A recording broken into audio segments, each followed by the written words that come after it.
नाथाय नमः स्वाहा। ओम त्र्यंबकेश्वराय नमः स्वाहा। ओम त्र्यंबकेश्वराय नमः स्वाहा। ओम त्र्यंबकेश्वराय नमः स्वाहा। ओम त्र्यंबकेश्वराय नमः स्वाहा। ओम त्र्यंबकेश्वराय नमः स्वाहा। ओम त्र्यंबकेश्वराय नमः स्वाहा। गौ माता कामधेनु, देवलोक से आपके यहाँ पधारने पर यह आश्रम ही नहीं, संपूर्ण पृथ्वी लोक पवित्र हो गया है। आपकी सेवा में यदि हमसे कोई त्रुटि रह जाए तो हमें क्षमा करें माता। आप सबकी सेवा में तो त्रुटि रह जाने का प्रश्न ही नहीं उठता देवी रेणुका।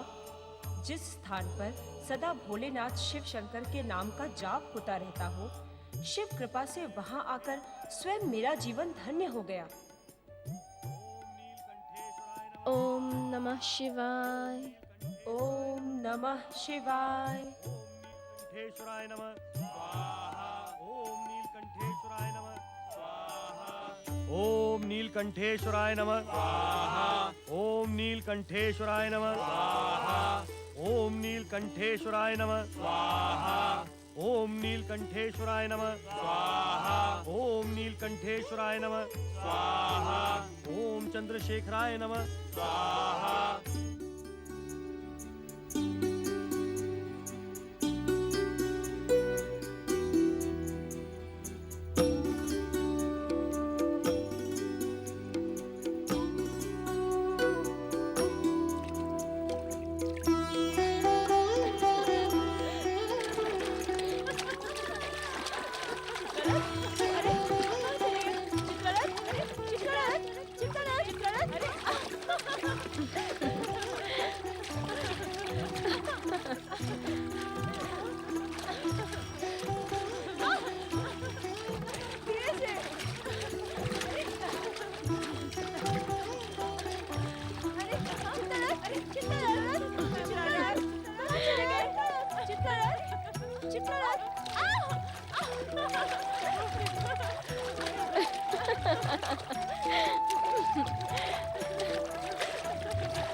त्र्यंबकेश्वराय नमः स्वाहा।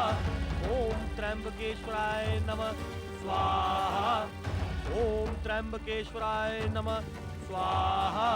ओम त्र्यंबकेश्वराय नमः स्वाहा। ओम त्र्यंबकेश्वराय नमः।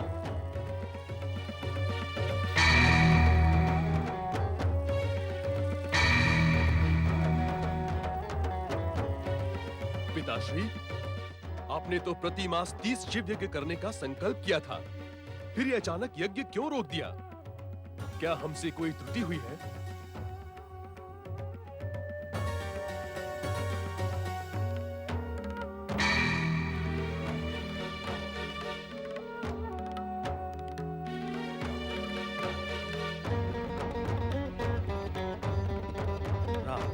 आज्ञा पिताश्री। तुम्हारी माता जल लाने सरोवर गई थी, अब तक नहीं लौटी। 2 घड़ी से अधिक समय व्यतीत हो गया है। तनिक पता लगाओ पुत्र की रेणुका कहाँ है। जो आज्ञा पिताश्री।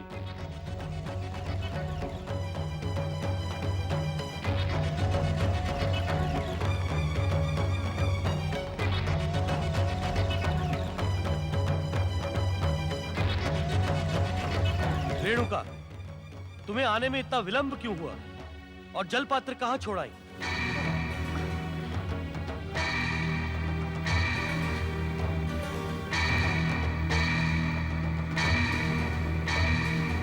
तुमने मेरे प्रश्न का उत्तर नहीं दिया। रेणुका, कहाँ थी तुम?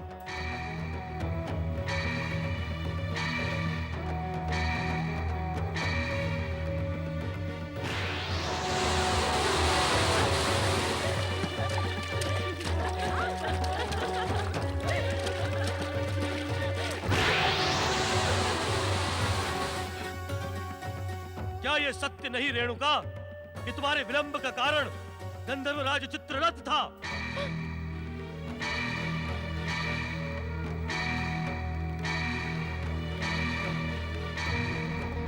क्या ये सत्य नहीं कि तुम्हारे मानसिक विकार ने गंधर्वराज चित्ररथ के साथ जल क्रीड़ा करने की भावना को जन्म दिया था? क्या ये सत्य नहीं कि तुम आश्रम जीवन तथा सम्मान्य ऋषि पत्नी का पद त्याग कर स्वर्ग की अप्सरा बन जाने की इच्छुक हो? नहीं स्वामी नहीं, ऐसी बात नहीं है। तो क्या बात है? आश्रम जीवन के लिए अशोभनीय कार्य क्यों किया तुमने? क्या ये बात सत्य नहीं है कि तुम्हारा मन अब आश्रम के सदाचारी जीवन से ऊब गया है? तुम्हारी दबी आकांक्षा आज उजागर हुई है रेणुका, आज। नहीं स्वामी नहीं। तुम विवश हो रेणुका, या हमारे साथ रहकर तुम अप्सराओं जैसे सुखों का भोग नहीं कर सकती, क्योंकि तुमने मुझ जैसे ऋषि से विवाह किया है। आप असत्य आरोप लगा रहे हैं स्वामी। असत्य? तुम सत्य को असत्य सिद्ध करने का प्रयास कर रही हो। क्या यह सत्य नहीं कि तुम्हारी मानसिक कल्पना ने सरोवर पर गंधर्वराज चित्ररथ के साथ जल क्रीड़ा कर घोर पाप किया है? तुमने आनंद प्राप्ति के उद्देश्य से अपनी कल्पना को अप्सराओं की भांति रंगमय बनाया है।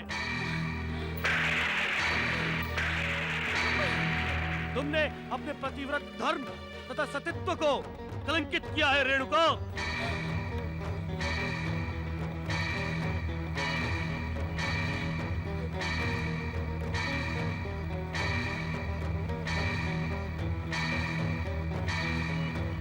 अब तुम हमारी पत्नी बने रहने की योग्य नहीं हो।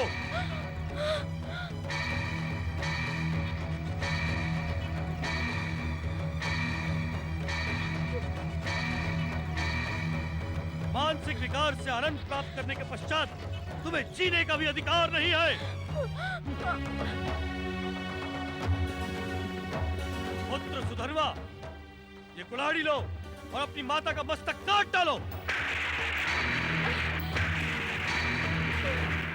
नहीं नहीं पिताश्री, मैं ये भयंकर अपराध नहीं कर सकता। सुधर्मा, सुकेतु, आप मुझसे भी ये अपेक्षा न रखें पिताश्री। मेरी आज्ञा का पालन करो। नहीं पिताश्री नहीं, जन्म देने वाली माता का स्थान पिता से तो क्या भगवान से भी ऊंचा होता है। मैं ये पाप नहीं कर सकता पिताश्री। तू बता सुकृत। आप अपने चित्त को शांत करें पिताश्री, और माता को इतना कठोर दंड न दें।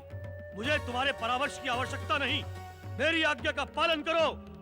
नहीं पिताश्री, मैं अपने ब्राह्मणत्व को इस पाप का भागी नहीं बना सकता। आप मुझे क्षमा करें। राम, आज्ञा पिताश्री। क्या तुम भी हमारी आज्ञा न मानकर अपनी भीरुता तथा कृतज्ञता का परिचय दोगे? पिता की आज्ञा का पालन करना पुत्र का परम कर्तव्य होता है। मैं इसी क्षण आपकी आज्ञा का पालन करूंगा। राम, तुम ये घोर पाप ना करो। मातृ हत्या से घोर पाप संसार में और कोई नहीं। तुम क्यों अपने तपस्वी जीवन को कलंकित करने के इच्छुक हो राम? तुम माता को दंड देने का अधिकारी नहीं हो अनुज। प्रश्न अधिकार का नहीं है भैया सुकेतु, माता की मुक्ति का है। मुक्ति का? हाँ, माता ने कल्पना में मानसिक विकार द्वारा घोर पाप करके अपना इहलोक बिगाड़ा है। मैं पुत्र होकर उनका परलोक नहीं बिगड़ने दूंगा। किंतु माता को पुत्र कैसे दंडित कर सकता है? मैं तो केवल निमित्त मात्र हूँ ज्येष्ठ भ्राता, करता तो कोई और है।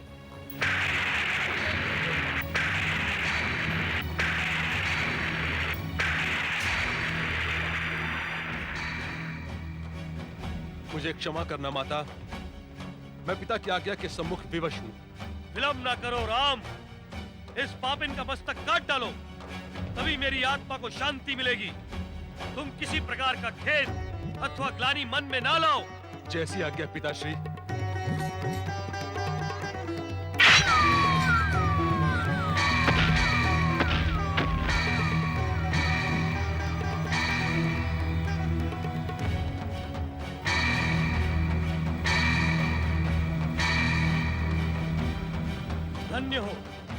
धन्य हो राम, तुम धन्य हो।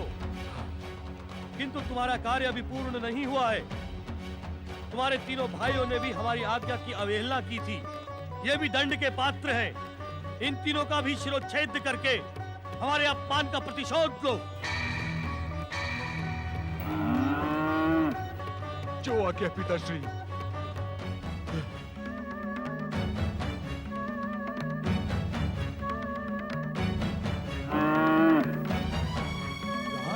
पिता की आज्ञा है।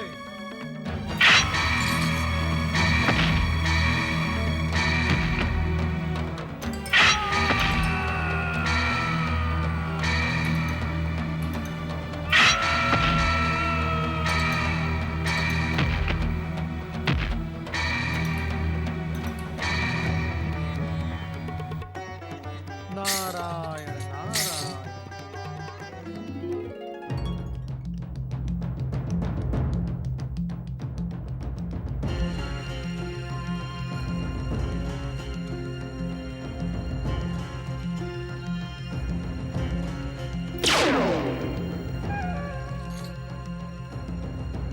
इन तीनों का भी शिरोच्छेद करके हमारे अपमान का प्रतिशोध लो।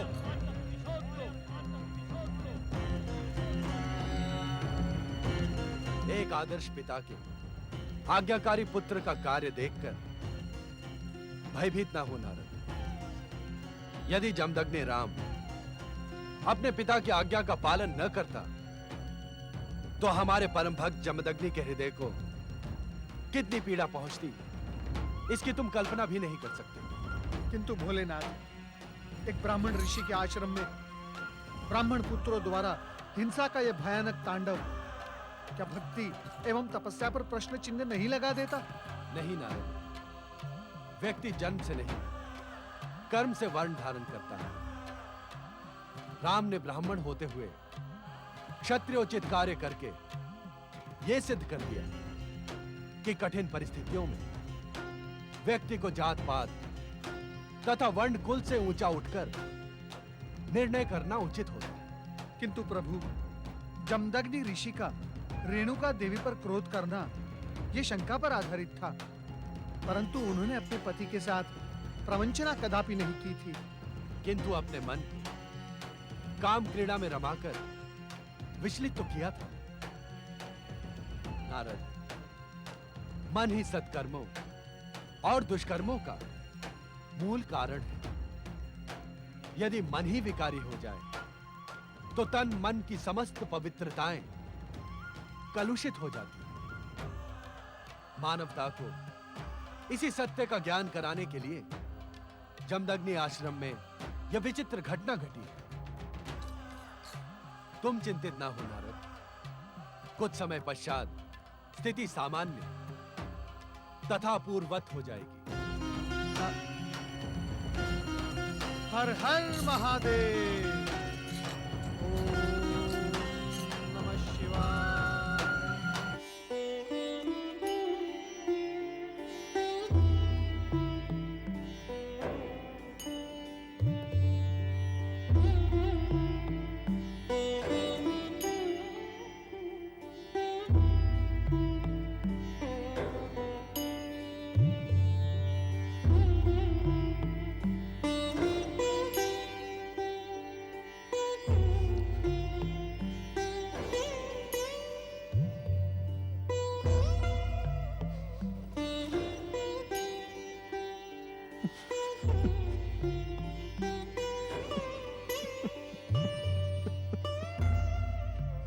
हे शिव शंकर, ये मैंने क्या करवा डाला। क्रोध तो ब्राह्मणत्व का शत्रु है। मैंने उसी क्रोध को अपना आभूषण बना लिया। मुझे क्षमा करना देवाधिदेव, मुझे क्षमा करना।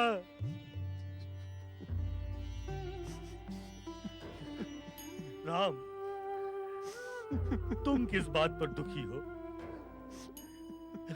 मेरी आज्ञा का पालन करने पर अथवा अपनी माता तथा भाइयों को खो देने पर?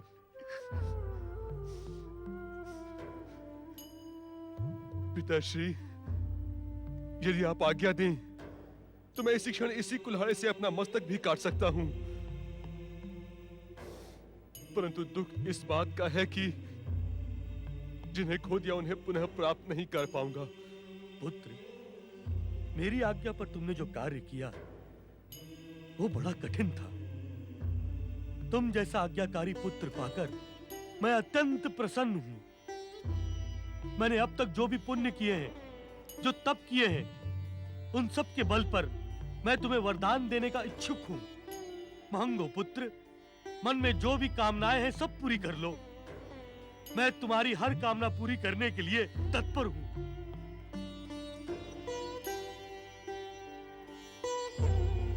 पिता के प्रसन्न होने पर पुत्र का कर्तव्य धन्य हुआ। हाँ वत्स, मांगो, तनिक भी संकोच न करो। पिताश्री, मेरी माता को पुनः जीवित कर दीजिए और उन्हें मेरे द्वारा मारे जाने की स्मृति न रहे। उनके मानसिक पाप का नाश हो, जिससे वो स्वस्थ मन की उसी प्रकार की हो जाए जैसी वो थी। और मांगो पुत्र, जो मांगोगे वही मिलेगा। पिताश्री, मेरे तीनों अग्रज भाइयों का भाव आपकी अवज्ञा करना उतना नहीं था जितना पुत्र होकर मां की हत्या करने का साहस जुटा पाना था। इन्हें पुनः जीवित कर दें पिताश्री। तो ये साहस तुमने कैसे किया? पिताश्री, आपकी आज्ञा से पूर्व मेरे मन में इन सब की मुक्ति का भाव उठा था। मुक्ति का? हाँ पिताश्री, मैं जानता था मेरी माता ने अक्षम्य अपराध किया है और मेरे तीनों भाइयों ने आपकी आज्ञा का पालन न करके अपना भावी जीवन पापमय कर दिया है। मृत्यु के अतिरिक्त संसार का कोई भी प्रायश्चित इन्हें मुक्ति प्रदान नहीं कर सकता। राम। हाँ पिताश्री, अपराध तथा पाप भावनाओं को लेकर ये अपना भावी जीवन कष्टपूर्ण बना लेते, किंतु अब आपकी तप शक्ति से जब इन्हें नव जीवन प्रदान होगा तब उसमें इनके पापों का कहीं भी स्थान नहीं होगा। मुझे तुम पर गर्व है राम। मेरी इच्छा है कि तुम अपने लिए भी कुछ मांगो। पिताश्री, यदि आप प्रसन्न हैं तो मुझे ऐसा वरदान दें जिससे मैं युद्ध भूमि में अजय योद्धा के रूप में प्रसिद्ध हो जाऊं। मेरा सामना करने वाला कोई न हो। इसके साथ ही मैं तुम्हें दीर्घायु का वरदान भी देता हूं। हे भोलेनाथ, यदि आपके प्रति मेरी भक्ति सच्ची है और यदि आप सचमुच मुझ पर कृपालु हैं, तो मुझे अपने पुत्र की इच्छा पूर्ण करने की शक्ति प्रदान करें। ओम नमः शिवाय।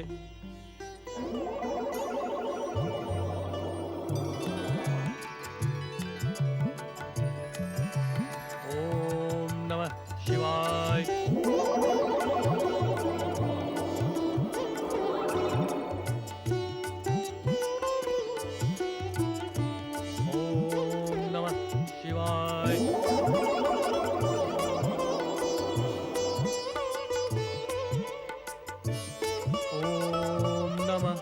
शिवाय।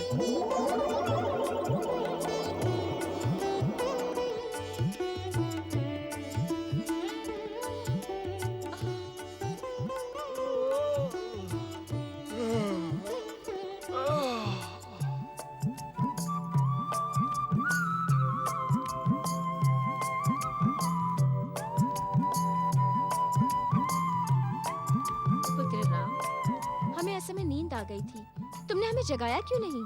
माताश्री, मुझे क्षमा करें, मैं आपको जगाकर कष्ट पहुंचाने का इच्छुक नहीं था।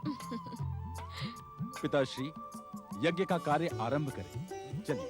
ओम नमः शिवाय। ओम नमः शिवाय। ओम त्र्यंबकेश्वराय नमः। शिव लीला की विचित्रता का उद्देश्य सदा लोकहित और जन कल्याण होता है, किंतु प्रारंभ में शिवलीला अनंत सागर के समान गहरी दिखाई पड़ती है, जिसे मापना विलक्षण बुद्धि वालों के लिए भी असंभव है। किंतु जो कठिन परिस्थितियों का सामना करते हुए दृढ़ निश्चय के साथ आगे बढ़ते हैं, उन्हें शिव कृपा अवश्य प्राप्त होती है। ऐसी ही कृपा प्राप्त करने के लिए रावण, कुंभकर्ण और विभीषण अभी तक ब्रह्मदेव की कठोर तपस्या तन मन से संलग्न है। ब्रह्मणे नमः। ओम ब्रह्मणे नमः। ओम ब्रह्मणे नमः। ओम ब्रह्मणे नमः। ओम ब्रह्मणे नमः। ओम ब्रह्मणे नमः। ओम ब्रह्मणे नमः। ओम ब्रह्मणे नमः। ओम ब्रह्मणे नमः। ओम ब्रह्मणे नमः। ओम ब्रह्मणे नमः। ओम ब्रह्मणे नमः। ओम ब्रह्मणे नमः। ब्रह्मदेव, आपकी तपस्या करने से पूर्व हम नहीं जानते थे कि आप इतने निष्ठुर तथा हृदयहीन हैं। दिन के पश्चात दिन, मास के पश्चात मास तथा वर्ष के पश्चात वर्ष बीतते जा रहे हैं, किंतु आप हमारी आराधना पर मौन हैं। श्रेष्ठ, तपस्या में उद्विग्नता तथा क्रोध का कोई स्थान नहीं होता। यह मेरा क्रोध नहीं है अनुज विभीषण, यह मेरा क्रोध नहीं है। अभी तो ब्रह्मदेव को चेतावनी है कि यदि अब भी वो मेरी तपस्या से प्रसन्न नहीं हुए तो मेरा जीवन व्यर्थ है, ये तपस्या अर्थहीन है। क्रोध ना करें श्रेष्ठ, क्रोध ना करें। क्रोध ना करूं तो और क्या करूं अनुज, और क्या करूं? मेरे ही कारण तुम और मध्यम भयानक कष्ट भुगत रहे हैं। आपको सफलता के सर्वोच्च शिखर पर पहुंचाने के लिए यह कष्ट तो साधारण है श्रेष्ठ। नहीं मध्यम नहीं, अब रावण और अधिक प्रतीक्षा नहीं कर सकता। मैं इस क्षण अपना मस्तक काटकर अग्नि में समर्पित करता हूं। नहीं भ्राता, नहीं श्रेष्ठ, ये आपने क्या कर दिया? ये आपने क्या कर दिया श्रेष्ठ? मध्य भ्राता कुंभकर्ण, हम अनाथ हो गए, हम अनाथ हो गए। आपके बिना हमारा ये जीवन व्यर्थ है, व्यर्थ है श्रेष्ठ, व्यर्थ है।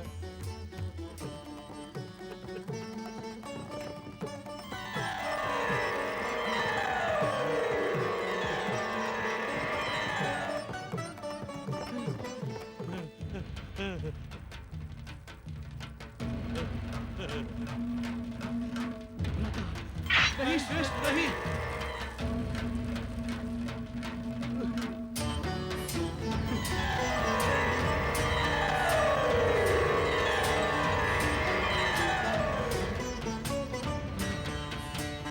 मुझे पुनः जीवन देने की कृपा ना करें ब्रह्मदेव, ना करें।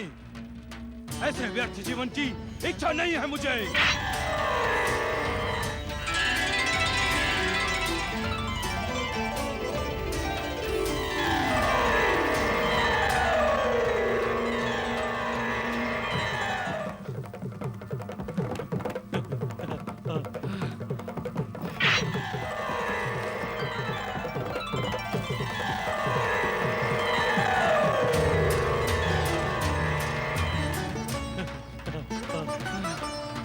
नहीं श्रेष्ठ, नहीं।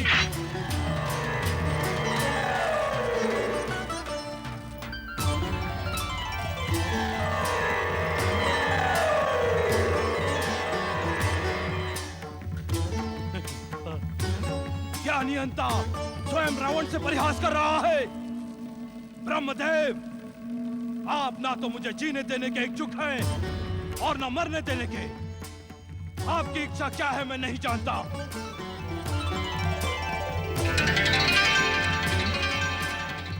किंतु इस व्यर्थ जीवन को जीने की मेरी इच्छा नहीं है। रुक जाओ रावण, प्रणाम परमपिता। तुम्हारा जीवन स्वयं नष्ट हो जाने भर के लिए नहीं है। परमपिता, मेरे पितामह आपके मानस पुत्र हैं, इस पर भी हमारी तपस्या की इतनी कठोर और लंबी परीक्षा क्यों ली? वह श्रवण पोलत से रावण, तपस्या जितनी लंबी तथा कठोर होगी, वरदान भी उतना भव्य मिलेगा। हम तुम तीनों को इच्छित वरदान देंगे, मांगो। हमारे श्रेष्ठ भ्राता रावण को अतुल्य शक्ति, विश्व विजय तथा इच्छानुसार रूप परिवर्तन का वरदान दे परमपिता। तुम तीनों भाइयों के अद्भुत प्रेम को देखकर हम प्रसन्न हुए, किंतु वरदान की भी एक मर्यादा होती है। मर्यादा? किस मर्यादा का पाठ पढ़ा रहे हैं आप? सत्य क्यों नहीं कहते कि हमारी शक्ति से भयभीत देवताओं ने ही वरदान के स्थान पर मर्यादा का पाठ पढ़ाने का परामर्श दिया है? उत्तेजित न हो बस। आप उत्तेजित करने वाली बात करेंगे तो रावण क्या अपना मस्तक झुकाकर खड़ा रहेगा? शास्त्रों में इस नीति ज्ञान का स्पष्ट उल्लेखन है कि जो जिस भाषा में बात करे उसे उसी भाषा में उत्तर देना उचित है। वरदान के स्थान पर आप यदि देवताओं को निर्भय करने के लिए हमें मर्यादा का पाठ देंगे तो हमारा क्रोध उचित है ब्रह्मदेव। हम इस सत्य से अनिर्भय की नहीं महापंडित रावण कि वेद और शास्त्रों का ज्ञान तुमने कंठस्थ कर रखा है, किंतु जिस मर्यादा का उल्लेख मैं कर रहा हूं उसका विस्तार से वर्णन उन्हीं वेद शास्त्रों में है। क्षमा श्रेष्ठ, परमपिता किस मर्यादा का उल्लेख कर रहे हैं, ये धैर्य से सुन तो लें। कहें ब्रह्मदेव कहें। अनुज विभीषण के कहने पर मैं आपसे मर्यादा की ये शिक्षा भी प्राप्त कर लूंगा, किंतु इतना अवश्य स्मरण रखें कि आपसे वरदान प्राप्त करना हमारा अधिकार है। यदि भीरू देवताओं के कुचक्र में फंसकर आपने हमारे इच्छित वरदान के साथ खिलवाड़ किया तो इसका परिणाम आपकी सृष्टि के हित में नहीं होगा। मैं अपनी तपाग्नि प्रज्वलित कर स्वयं को और आपकी सृष्टि को भस्म कर दूंगा। रावण!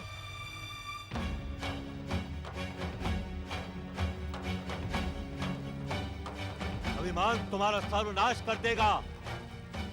तुम अभी इतने शक्तिशाली नहीं हो कि देवलोक में बैठे देवता तुमसे भयभीत हो। भीरू देवताओं को भयभीत होने में अब अधिक समय शेष नहीं है परमपिता।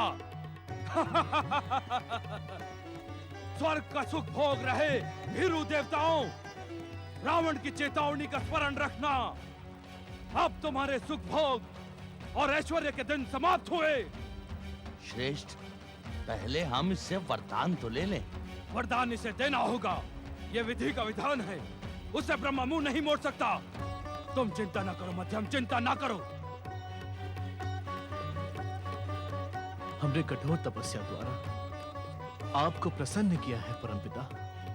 निसंदेह हम तुम पर प्रसन्न हैं और इसी कारण हम यहाँ उपस्थित भी हुए हैं। किंतु वरदान प्राप्त करने वाले तपस्वी का आचरण भी उसकी तपस्या के फल में सम्मिलित होता है। कहीं ऐसा न हो कि तुम्हारे आचरण से रुष्ट होकर हम तुम्हें वरदान दिए बिना ही वापस लौट जाएं। रुष्ट ना हो परमपिता, रुष्ट ना हो। कठोर तपस्या से आपको प्रसन्न करने वाले हमारे श्रेष्ठ भ्राता रावण भला भला आपको रुष्ट करने का दुस्साहस कर भी कैसे सकते हैं? कहे परमपिता कि आप किस मर्यादा का उल्लेख कर रहे थे। तुम्हारा धैर्य देखकर हम प्रसन्न हुए विभीषण। वेद और नीति शास्त्र के महापंडित रावण, आज इस सत्य से परिचित हो जाओ कि एक तपस्वी को अपना इच्छित वरदान स्वयं मांगना पड़ता है। तुम्हारा वरदान कुंभकर्ण और विभीषण मांगे, यह अनुचित है। किसी भी बात को अंत तक सुने बिना ही उत्तेजित होकर मन गणत अनुमान लगाना अनुचित है रावण। और ये नीति ज्ञान भी तो उन्हीं शास्त्रों में लिखा है जिसके कि तुम महापंडित हो। हमें क्षमा कर दीजिए परमपिता, हमें अपनी भूल का आभास हो गया है। बस अब शीघ्र ही हमें हमारा वरदान प्रदान करें। अवश्य। सुना देवराज, आपने सुना? परम पिता इन दुष्ट राक्षसों को उनके इच्छित वरदान प्रदान करने की स्वीकृति दे रहे हैं। हमें रावण और विभीषण का उतना अधिक भय नहीं है जितना इस भयानक शक्ति संपन्न कुंभकर्ण का है। हाँ देवराज, बिना वरदान प्राप्त किए ही सहस्त्रों हाथियों का बल अपनी भुजाओं में धारण करने वाला कुंभकर्ण अकेले ही समुद्र मंथन में सक्षम है। यदि इसे वरदान प्राप्त हो गया तो ये अकेले ही अपनी भयानक राक्षसी और वरदानी शक्ति से पूरे संसार को मथ डालेगा। परमपिता को रोकिए देवराज, परमपिता को रोकिए देवराज। देवगण, देवगण, आज मेरा हृदय प्रसन्नता से भर गया है। स्वर्ग के प्रति, स्वर्ग की सुरक्षा के प्रति आप सबकी एक निष्ठा को देखकर आज इंद्र धन्य हो गया। नारायण नारायण। देवराज, तनिक ध्यान दे। देवगण स्वर्ग की नहीं, संसार की सुरक्षा की बात कर रहे हैं। इससे क्या अंतर पड़ता है देवर्षि? स्वर्ग है तभी तो संसार है। नहीं देवराज नहीं, संसार है इसी कारण वो स्वर्ग है, अन्यथा नारायण नारायण। व्यंग के अतिरिक्त आपके पास कोई अन्य शब्द नहीं है हमारे लिए? यदि आप अपने स्वार्थ पर अंकुश लगाएं, उचित बात करें, तो आपकी प्रशंसा के शब्दों का भंडार है मेरे पास। नारायण नारायण। परंतु देवगण, आप भयभीत ना हो। उचित अवसर पर स्वयं हम कुंभकर्ण को इच्छित वरदान ना देने का परमपिता ब्रह्मा जी से निवेदन करेंगे।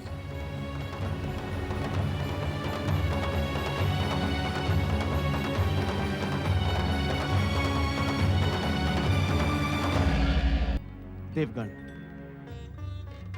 देवगण, आज मेरा हृदय प्रसन्नता से भर गया है। स्वर्ग के प्रति, स्वर्ग की सुरक्षा के प्रति आप सबकी एक निष्ठा को देखकर आज इंद्र धन्य हो गया। नारायण नारायण। देवराज, तनिक ध्यान दे। देवगण स्वर्ग की नहीं, संसार की सुरक्षा की बात कर रहे हैं। इससे क्या अंतर पड़ता है देवर्षि? स्वर्ग है तभी तो संसार है। नहीं देवराज नहीं, संसार है इसी कारण वो स्वर्ग है, अन्यथा नारायण नारायण। व्यंग के अतिरिक्त आपके पास कोई अन्य शब्द नहीं है हमारे लिए? यदि आप अपने स्वार्थ पर अंकुश लगाएं, उचित बात करें, तो आपकी प्रशंसा के शब्दों का भंडार है मेरे पास। नारायण नारायण। परंतु देवगण, आप भयभीत ना हो। उचित अवसर पर स्वयं हम कुंभकर्ण को इच्छित वरदान ना देने का परमपिता ब्रह्मा जी से निवेदन करेंगे। विश्रवा के पुत्रों, ध्यान से सुनो। वैसे परंपरा तो यही है कि सर्वप्रथम ज्येष्ठ को वरदान दिया जाए, किंतु आज मैं उसका पालन नहीं करूंगा। ऐसा क्यों परमपिता? इस कारण कुंभकर्ण के ब्राह्मण कुल में जन्म लेकर भी तुम्हारे और रावण के भीतर अपनी माता कैकसी का रक्त उबलता रहता है। हम तुम दोनों के राक्षसत्व से अपरिचित नहीं हैं, किंतु तुम दोनों के अनुज विभीषण का मन सदा भक्ति और धर्म में लगा रहता है। तो क्या सर्वप्रथम आप विभीषण को वरदान प्रदान करेंगे? हाँ विभीषण, तुम अपना इच्छित वरदान हमसे मांग लो। किसी के मन की बात आपसे छिपी नहीं है परमपिता। आप मुझे मेरे योग्य वरदान प्रदान करें।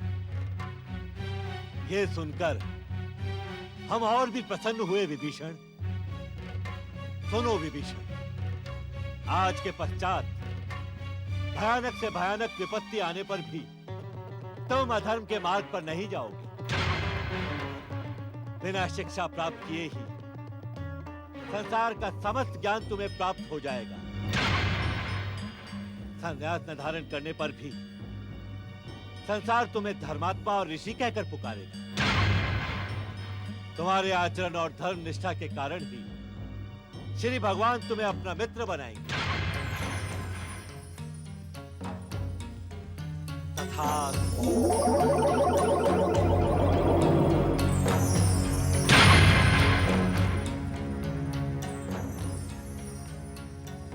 मुझे मेरा इच्छित वरदान प्रदान कर आपने मुझे धन्य कर दिया है परमपिता, धन्य कर दिया है।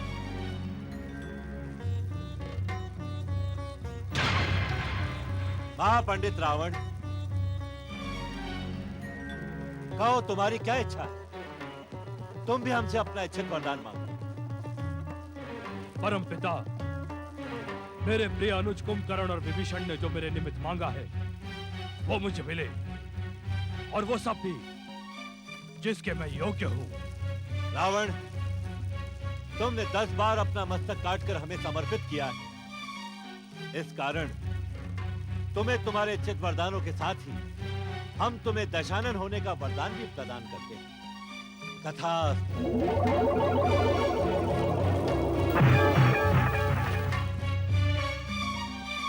आपने इच्छित वरदान प्रदान कर मुझे धन्य कर दिया परमपिता। आपको शत शत प्रणाम। दशानन रावण, तुम्हारे समान शक्तिशाली ब्राह्मण न तो आज तक जन्मा है और न ही भविष्य में उत्पन्न होगा। किंतु किंतु क्या परमपिता? किंतु अपने शरीर में बह रहे माता कैकसी के दैत्य रक्त को उत्तेजित न होने देना और अपने भीतर उबलने वाली राक्षसी वृत्तियों पर अंकुश लगाना, अन्यथा हमारा वरदान तुम्हारी रक्षा न कर सके। जो आज्ञा परमपिता। विशाल शरीर के स्वामी बाहुबली कुंभकर्ण, अब तुम अपनी इच्छा करो। परमपिता को रोके देवर्षि, परमपिता को रोके।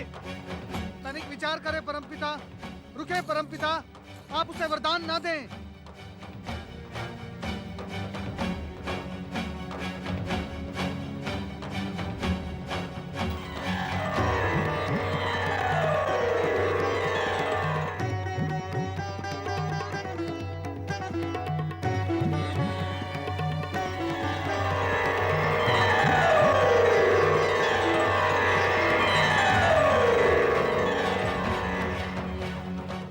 क्या बात है नारद, तुमने एक तपस्वी को वरदान देते समय बाधा क्यों उत्पन्न की? ये बाधा नहीं परमपिता, लोक कल्याण और संसार की रक्षा करना नारद का परम कर्तव्य है।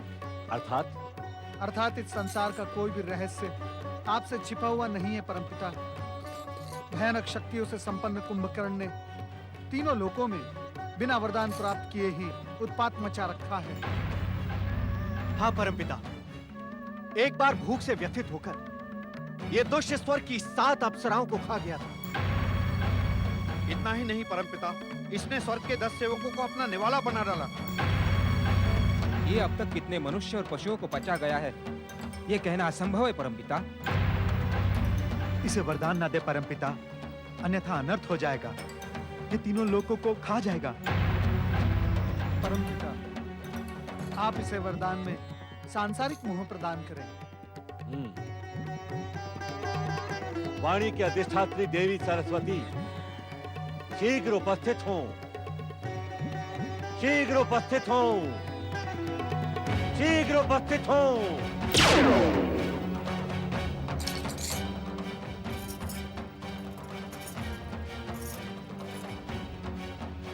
कहे स्वामी, मुझे क्यों स्मरण किया?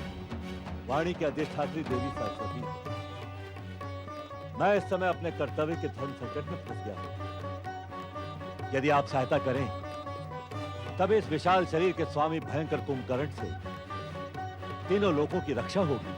सहायता नहीं स्वामी, आप आज्ञा करें। आपकी आज्ञा का पालन करना तो मेरा धर्म है। देवी सरस्वती, आप उस भयंकर राक्षस कुंभकर्ण की वाणी पर अंकुश लगाकर देवताओं और देवर्षि नारद के मनोकूल शब्दों का उच्चारण कराएं। जो आज्ञा स्वामी।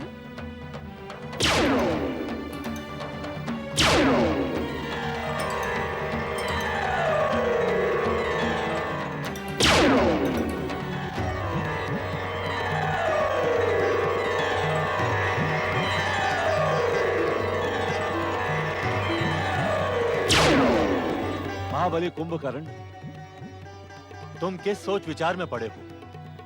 शीघ्र ही अपना इच्छित वरदान मांग लो।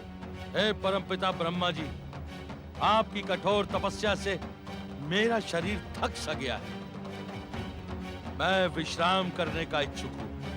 आप मुझे ऐसा वरदान दें कि मैं अनेक वर्षों तक सोता रहूं। निद्रा काल में ना मुझे भूख का आभास हो, ना प्यास का।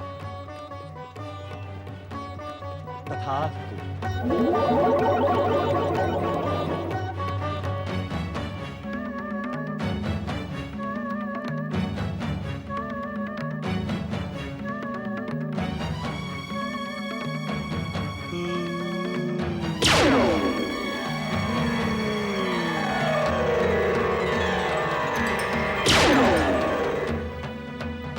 विश्रवा के धर्मज्ञ और पराक्रमी पुत्रों, सुनो। जब तक तुम तीनों के मध्य स्नेह, प्रेम तथा मित्रता रहेगी, तब तक संसार की कोई भी शक्ति तुम्हें परास्त नहीं कर सकेगी। तुम सबका कल्याण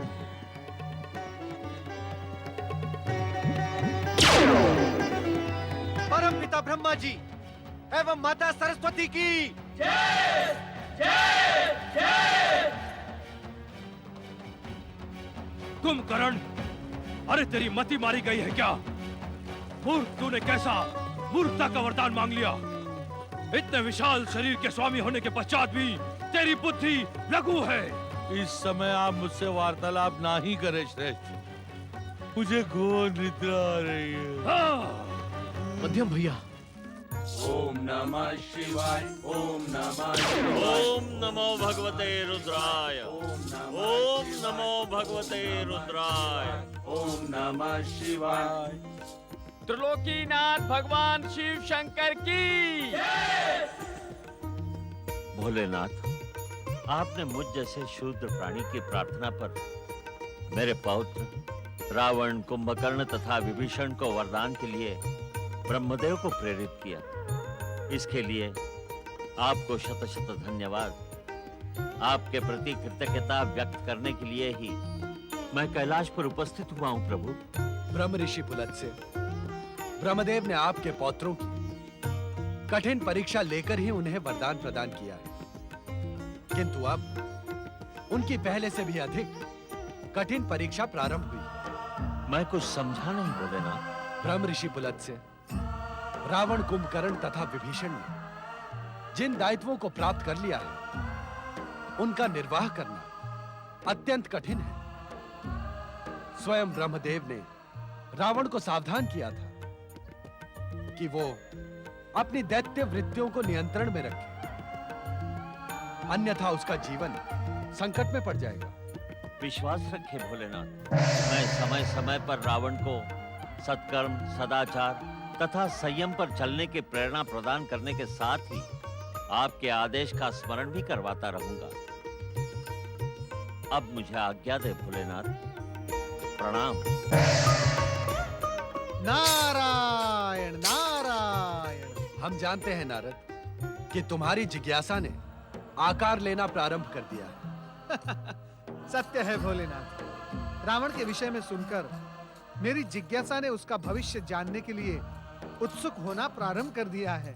रावण का भविष्य अत्यंत उज्जवल है नारद। वो पृथ्वी के समस्त 7 द्वीपों तथा ब्रह्मांड के अनेक ग्रहों को विजय कर सभी का अधिपति बनेगा, किंतु उसका मिथ्याभिमान, कुनीति का मार्ग तथा उसकी कुचेष्टा उसके विनाश का कारण बनेगी। भोलेनाथ, मैंने सदा देखा है कि प्रत्येक महाशक्ति संपन्न व्यक्ति को अहंकार का रोग लग जाता है। ऐसा क्यों प्रभु? जीवन में अहंकार भी एक परीक्षा है नारद। अर्थात जो व्यक्ति अपनी भक्ति, तपस्या तथा आराधना से महाशक्ति की कृपा प्राप्त कर लेता है, तो स्वयं विधाता अहंकार बनकर उसकी परीक्षा लेता है। नारायण नारायण, अर्थात आप स्वयं अहंकार को प्रेरित करते हैं। हाँ नारद, अहंकार हमारा ही अनुचर तथा दास है। हम ही अहंकार को अपने भक्तों की परीक्षा लेने के लिए प्रेरित करते हैं। ये आप क्या कह रहे हैं भोलेनाथ? हाँ नारद, जिस व्यक्ति को अहंकार का रोग लग जाता है, उसका संहार करने में हमें परम आनंद की प्राप्ति होती है।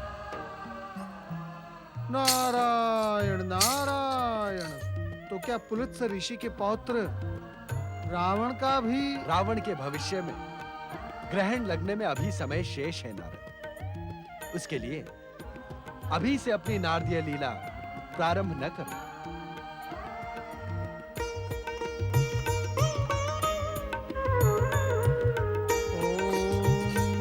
ओम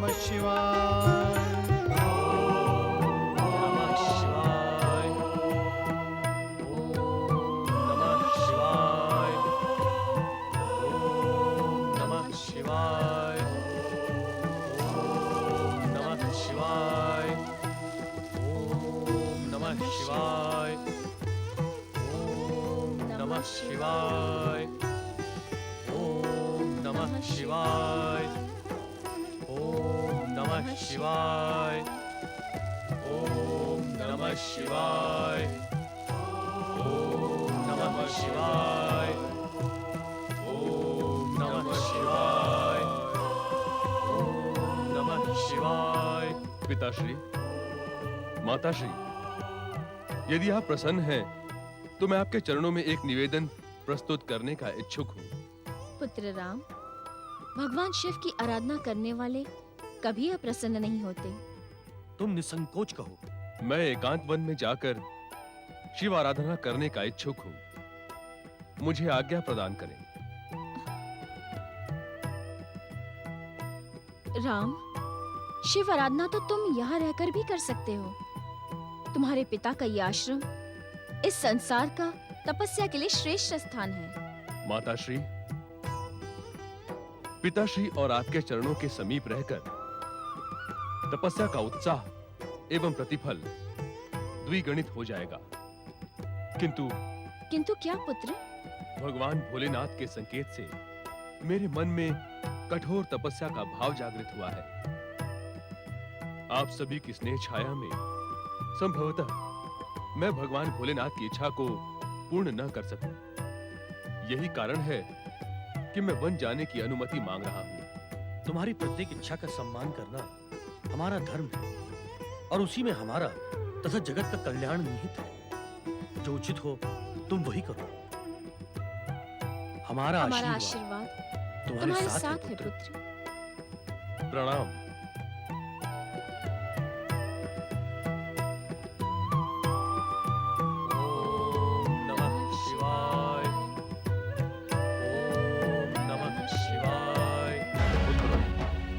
हम तुम्हारी तपस्या पर अति प्रसन्न हैं। सहस्त्रों वर्षों से हमारे कुल ने भक्ति तथा तपस्या कर अपने को गौरवान्वित किया है और तुम तीनों ने भी उसी दिशा में सफलता प्राप्त कर अपने मातृकुल तथा पितृकुल को अविस्मरणीय बना दिया है।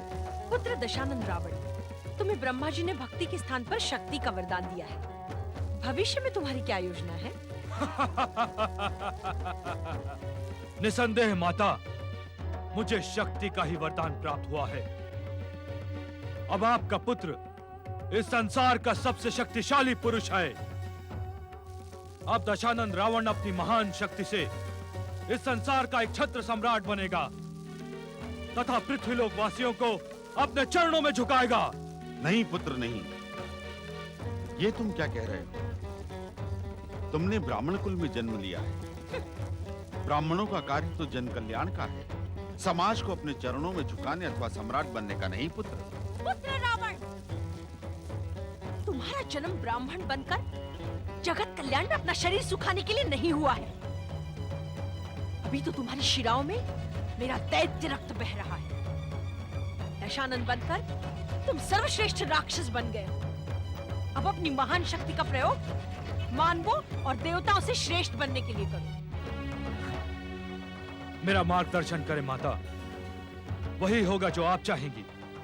तो सुनो, अपने सौतेले भाई वैश्रवण कुबेर से उसकी जगत विख्यात स्वर्ण नगरी लंका छीन लो और उस पर अपना राक्षसी ध्वज फहराओ। सभी कोई सुनो, वरदानी दशानन रावण अपनी वरदानी शक्ति से सर्वप्रथम एक विशाल राक्षसी सेना एकत्रित कर स्वर्णद्वीप लंका पर अपना अधिकार करेगा और वहीं से विश्व विजय का प्रारंभ होगा। नहीं रावण नहीं, ऐसा घोर पाप न करना। कुबेर तुम्हारा भाई है। भाई? ये कहां का न्याय है पिताश्री कि एक भाई सोने की लंका का राजा बनकर रहे और दूसरा भाई इस तरह? रावण, अब आपका कुछ भी कहना व्यर्थ है पिताश्री, क्योंकि मैंने घोषणा कर दी है अब लंका ही हमारी राजधानी होगी। रावण पुत्र, तुमने कठिन तपस्या से ये महान कीर्ति अर्जित की है और महान व्यक्तियों को सदा मोह मद माया लोभ काम क्रोध और अभिमान से बचना चाहिए।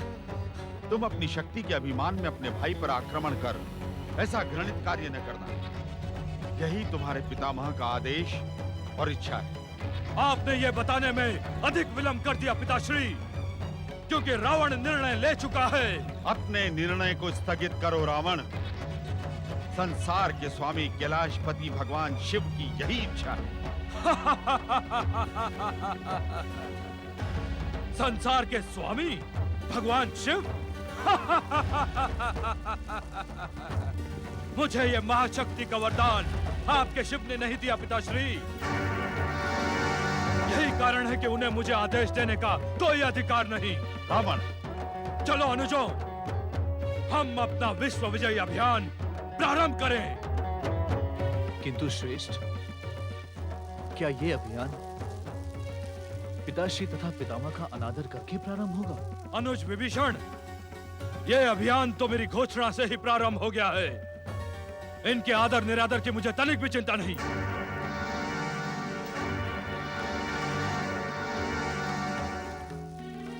किंतु श्रेष्ठ, क्या ये उचित है? उचित अनुचित मैं नहीं जानता विभीषण, किंतु इतना अवश्य जानता हूं कि हमारे पिता और पितामह हमसे अधिक स्नेह कुबेर को करते हैं। उसके हितों की चिंता इन्हें सदैव रहती है। चलो अनुज विभीषण, क्या तुम अपने ज्येष्ठ भ्राता के महान अभियान में सम्मिलित नहीं हो गए? मुझे क्षमा करें श्रेष्ठ, युद्ध मुझे तनिक भी प्रिय नहीं है।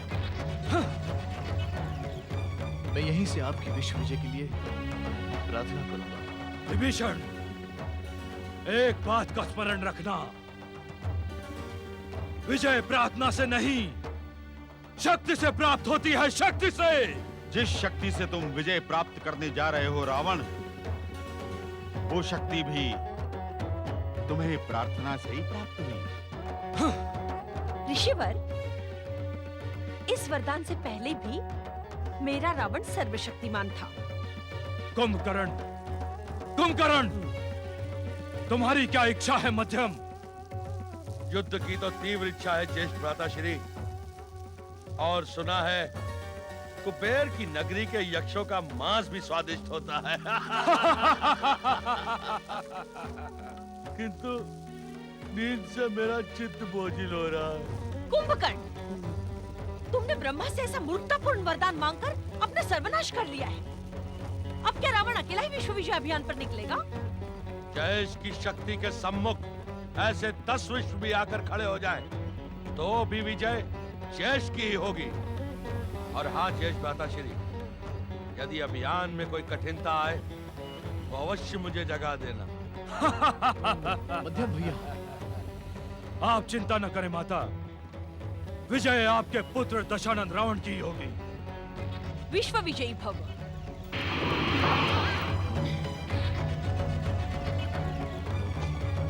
विभीषण, तुम्हें भी अपने ज्येष्ठ भ्राता के साथ इस युद्ध अभियान पर जाना चाहिए था। क्षमा करें माता, परंतु मुझे युद्ध से मुझे विश्वास नहीं होता कि तुम्हारी शिराओं में परमवीर दैत्य सुमाली के वंश का रक्त बह रहा है। तुम इतने अधिक भीरू और कायर हो कि मैं सोच भी नहीं सकती कि तुम मेरे पुत्र हो। माता श्री, रावण को जिस मार्ग पर चलने की तुम शिक्षा दे रही हो, वही मार्ग उसके अंत का कारण बनेगा। हाँ हाँ, आप तो रावण के सर्वनाश के ही इच्छुक हैं, क्योंकि वो मेरा पुत्र है। कुबेर के विषय में आप ऐसे शब्द कभी नहीं कहेंगे। कैक्सी, अब तक तो ये सत्य केवल मैं ही जानती थी कि आप कुबेर और रावण में भेद करते हैं, किंतु अब तो रावण भी जान गया है। धर्म की ऊंची ऊंची बातें करने वाले ऋषिवर, तनिक सोचिए कि भविष्य आपको क्या कहेगा। कैक्सी, रावण के वरदान के अभिमान से तुम बहुत कटु हो गई हो।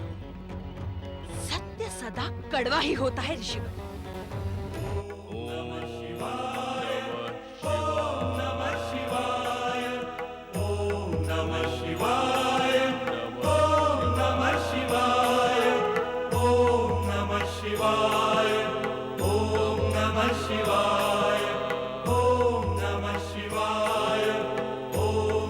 शिवाय,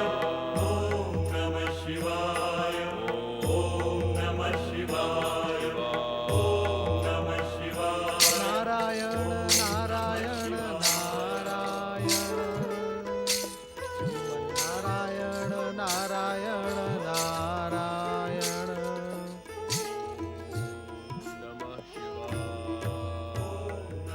शिवाय ओम नमः शिवाय ओम नमः शिवाय नमः शिवाय ओम नमः शिवाय ओम नमः शिवाय।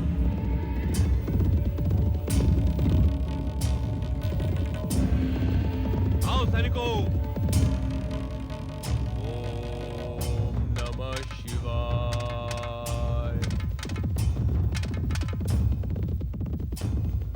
ओम नमः शिवाय।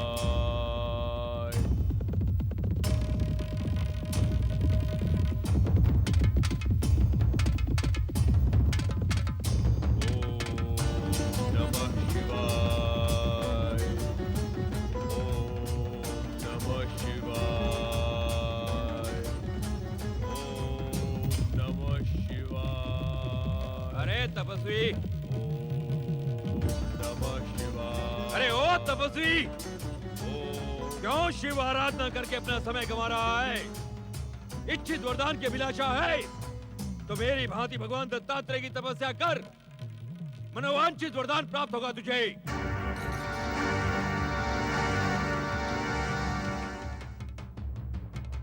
ओम नमः शिवाय। ओम नमः शिवाय। पृथ्वी के सबसे शक्तिशाली कार्तवीर की अवहेलना कर, इस दुष्ट ने अपनी मृत्यु को आमंत्रित किया है। सैनिकों, देख क्या रहे हो? बंदी बनाकर इसे कार्यक्रम में डाल दो। जाओ।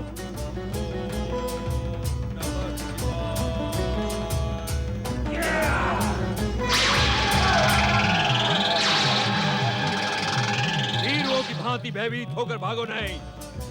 महेश्वती के वीर सैनिकों, ये अवश्य कोई मायावी तांत्रिक है। उचित समय आने पर मैं इसे दंड अवश्य दूंगा। चलो। नमः शिवाय। ओम नमः शिवाय।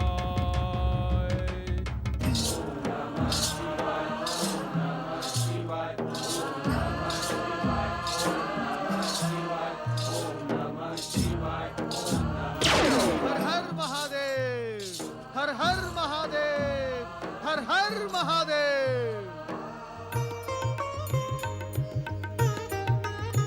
जगत में घटने वाली घटनाओं को देखकर एक भागवत भक्त को क्रोध शोभा नहीं देता ना। भोलेनाथ, उस दुष्ट अहंकारी कार्तवीर ने मेरे सम्मुख श्री हरि विष्णु के अंशावतार को अपशब्द कहने का दुस्साहस किया। मैं तो उसी समय उसे श्राप देने के लिए उत्तेजित हो रहा था भोलेनाथ, किंतु क्या देवर्षि? जमदग्नि और राम का धैर्य देखकर मैं शांत रह गया। हम जानते हैं नारद, कार्तवीर्य का कुकृत्य देखकर तुम्हारे मन में रोष और आशंकाएं जन्म ले रही हैं। अन्याय तथा अत्याचार को शांति से सह लेना क्या उचित है भोलेनाथ? अनुचित है नारद, किंतु जिन घटनाओं का भविष्य हमें ज्ञात है, उनके लिए क्रोध कर अपनी साधना को खंडित करना भी तो अनुचित है। अर्थात अन्यायी और दुष्ट को अपने अन्याय और दुष्टता का फल भोगना ही पड़ेगा। नारायण नारायण। संभवतः कार्तवीर्य के पाप का घड़ा भरने की प्रतीक्षा आप त्रिदेव भी कर रहे हैं भोलेनाथ, और इसी कारणवश जमदग्नि राम ने उसे दंडित भी नहीं किया। कार्तवीर्य का अहंकार शीघ्र ही उसके पतन का कारण बनेगा। नारायण नारायण। भोलेनाथ, माता पार्वती कहीं दिखाई नहीं दे रही हैं।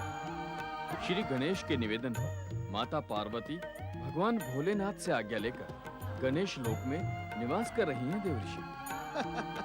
अरे नंदी महाराज, दुखी क्यों हो रहे हो? श्री गणेश तो माता पार्वती के प्रिय पुत्र हैं, और फिर श्री गणेश और देवी बुद्धि और सिद्धि को माता पार्वती की सेवा करने का अधिकार हम सब से अधिक है। आप ठीक कह रहे हैं देवर्षि। किंतु देवऋषि, कई माता के साथ भोलेनाथ तो नहीं नहीं भृंगी, निश्चिंत रहो शिवगणों, निश्चिंत रहो। भगवान भोलेनाथ कैलाश और अपने भक्तों को अधिक समय तक छोड़ नहीं सकते। क्यों देवऋषि? नारायण नारायण नारायण। क्योंकि भगवान भोलेनाथ को अपने भक्तों के समीप रहने में प्रसन्नता मिलती है और इसी कारणवश हम उन्हें भक्त वत्सल कहते हैं।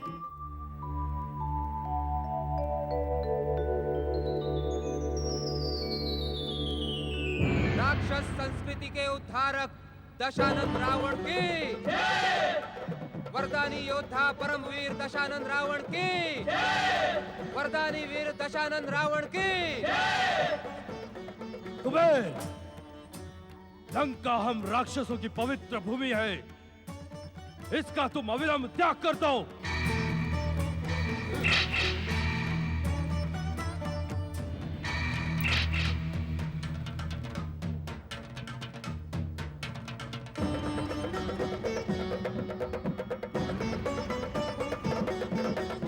मैं अपने वरदानी वीर भाई दशानन की उपलब्धियों तथा शक्ति से अत्यंत प्रसन्न हूं।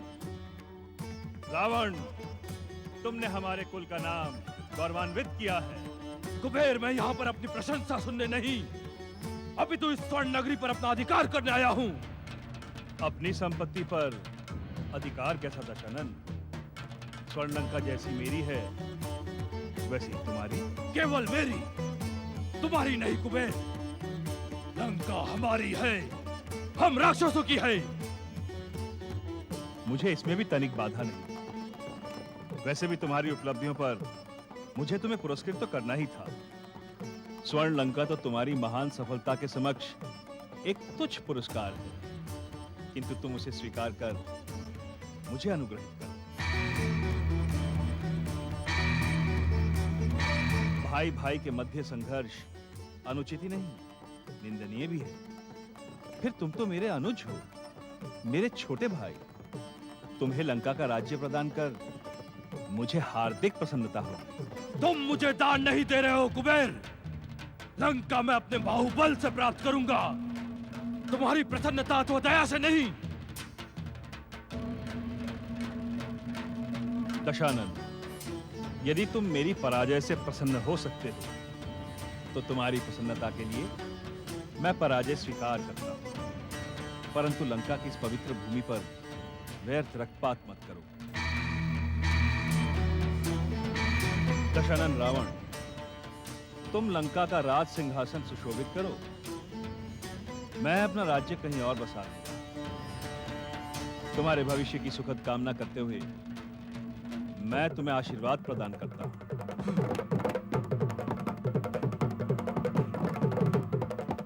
शीघ्र आसन ग्रहण करो।